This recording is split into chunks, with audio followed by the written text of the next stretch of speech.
Standard 10th ची जी second poem आहे basket full of moonlight, तिचं मी ॲप्रिसिएशन इथे लिहिलेलं आहे. The title of the poem is basket full of moonlight. आणि ह्या कवितेचे कवी जे आहेत पोएट सुनील शर्मा आहेत. आणि सेंट्रल आयडिया अशी आहे पोएमची की तो जो चाइल्ड आहे तो विलेजमध्ये राहतो आहे आणि त्यामुळे आपल्या मॉडर्न सोसायटीजमध्ये ज्या काही सोयीसुविधा आहेत त्या त्याच्याजवळ नाही आहेत. Okay.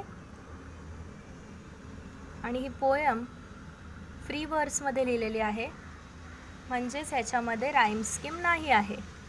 There is no rhyme scheme in this poem. This poem is in free verse. त्यानंतर रिपिटिशन, ॲलिट्रेशन, ॲपोस्ट्रॉफी अशा प्रकारचे फिगर ऑफ स्पीच यूज केलेले आहेत पोएमची ब्युटी वाढवण्यासाठी. The poem is rich in its imagery. Okay.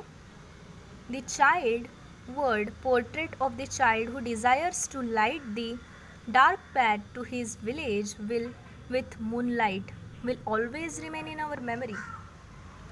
त्या चाइल्डची जी इमॅजरी आहे की त्याच्या विलेजमधले जे डार्क रोड्स आहेत ते त्याला लाईट करायचेत, लाईटअप करायचेत, प्रकाशून टाकायचेत मूनलाईटनी, आणि हे आपल्या लक्षात राहण्यासारखं आहे. ओके. आणि मग नंतर फेवरेट लाईन्स लिहिलेल्या आहेत पोएममधल्या, बघू शकता तुम्ही इथे.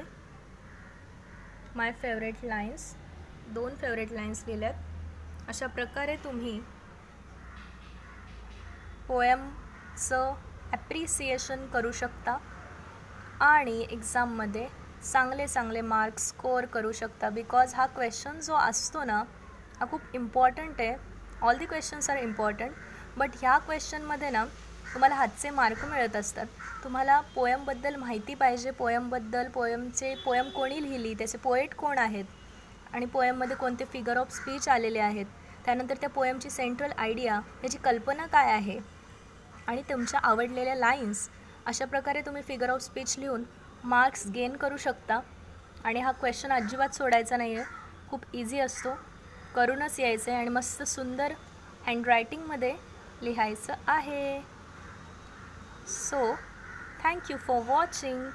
Bye bye. If you want more videos like this, then do comments, like, share and subscribe guys.